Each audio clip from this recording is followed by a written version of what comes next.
सीमा अभी ऑफिस जाने के लिए तैयार हो रही थी। तभी उसका मोबाइल बज उठा।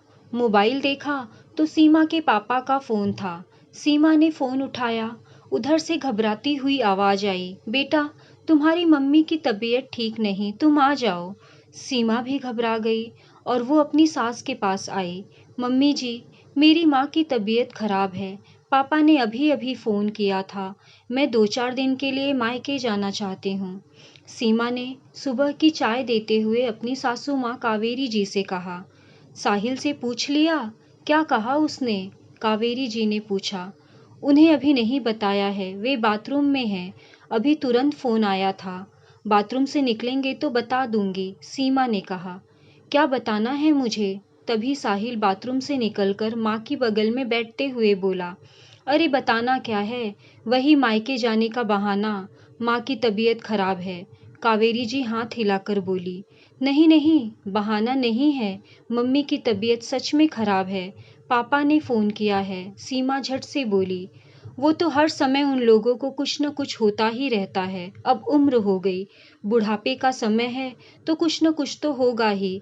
इस उम्र में संतान को माता पिता के साथ होना चाहिए, पर वो लोग भी क्या करें, उनकी संतान तो उन्हें छोड़कर विदेश में बैठी है। कावेरी जी सीमा को सुनाते हुए बोली, भैया सिर्फ कुछ साल के लिए गए हैं। 3 साल पूरे हो गए हैं। 2 साल के बाद वे लोग वापस आ जाएंगे। सीमा ने कहा, तब तक तुम लगी रहो। शादी के 2 साल हो गए पर तुम्हारा ध्यान तो वहीं लगा रहता है। यहाँ का तो कुछ ख्याल ही नहीं। शाम को साहिल के साथ चली जाना और मिलकर आ जाना। कावेरी जी ने साहिल की ओर देखते हुए कहा।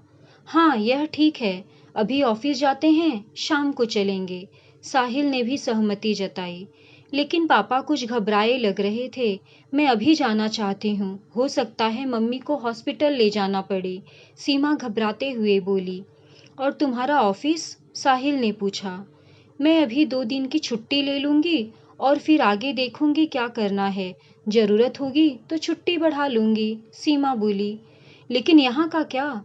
मेरे घुटने का दर्द बढ़ा हुआ है, मेरी तबीयत भी कुछ ठीक नहीं लग रही है, कावेरी जी झट से बोली। आपको परेशान होने की कोई ज़रूरत नहीं है। काम वाली और खाना बनाने वाली दोनों अभी आती होंगी। मैं उन्हें अच्छे से समझा दूंगी। आपको कोई परेशानी नहीं होगी।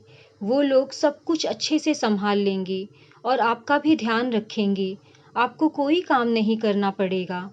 वो सब तो ठीक है, पर रहने की कोई ज़रूरत नहीं है। देखकर आ जाना, रुक मत जाना, कावेरी जी ने जोर से बोला। अभी तो मैं गई भी नहीं हूँ, पहले जाकर देखूँ तो कैसी तबीयत है। तबीयत खराब होगी तभी रहूँगी। आप इतना परेशान क्यों हो रही हैं? सीमा को भी गुस्सा आ गया। वह भी जोर से बोली। एक तो वो परेशान थी माँ की तबीयत को लेकर, और यहाँ इतनी बहस। सीमा, यह क्या तरीका है माँ से बात करने का? साहिल बोला। मैंने ऐसा क्या कहा? सीमा ने पूछा। अरे, इसे कुछ मत कहो, यह नहीं समझेगी। अपने मायके वालों के आगे इसे कुछ दिखता ही नहीं, कावेरी जी ने ताना मारा। मम्मी जी, आप भी तो माँ हैं। आपको कुछ होता है तो क्या हम आपको छोड़ देते हैं? सीमा ने गुस्से में कहा। आपकी अच्छी तरह देखभाल करती हूँ ना, फिर अपनी माँ को क्यों छोड़ दूँ? सीमा, साहिल गुस्से से बोला, ऐसा क्यों बोल रही हो? ये मेरी माँ हैं, इनका सदा सम्मान करो। आज मैं जो भी हूँ, माँ की बदौलत हूँ। पापा तो बचपन में ही ऊपर चले गए थे। माँ ने ही इतनी अच्छी तरह पालन पोषण किया, पढ़ाया लिखाया, तभी मैं आज इतनी अच्छी जिंदगी बिता रहा हूँ। मेरी ज़िंदगी में माँ का महत्व बहुत ज़्यादा है और मेरा फ़र्ज़ है कि मैं अपनी माँ का ज़िंदगी भर पूरा पूरा ध्यान रखूं। हम माँ के लिए जो भी करते हैं वह हमारा कर्तव्य है, और मैं नहीं चाहता मेरी माँ को कोई भी दुख हो। और हम जो भी करते हैं उनके संतान होने के नाते करते हैं, कोई एहसान नहीं करते उन पर। तुम्हें भी हमेशा इस बात का ध्यान रखना है, समझी? साहिल गुस्से में उठकर खड़ा हो गया। कमरे का वातावरण तनाव से भर गया। अरे ये क्या समझेगी? मायके में संस्कार, व्यवहार, रिश्तों का महत्व सिखाया गया हो तब ना, कावेरी जी व्यंग से बोली।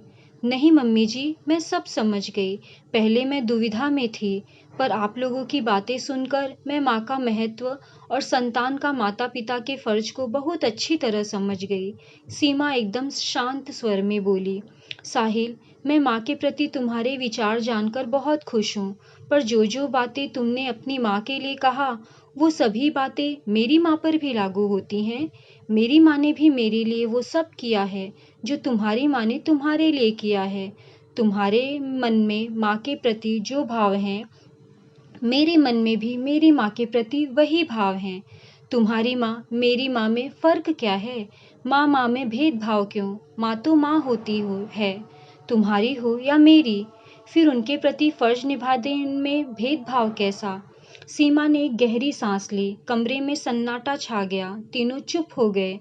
थोड़ी देर बाद सीमा बोली, मैं जा रही हूँ और जब मम्मी की तबीयत ठीक हो जाएगी तब आ जाऊंगी। आप लोग अपना ध्यान रखिएगा।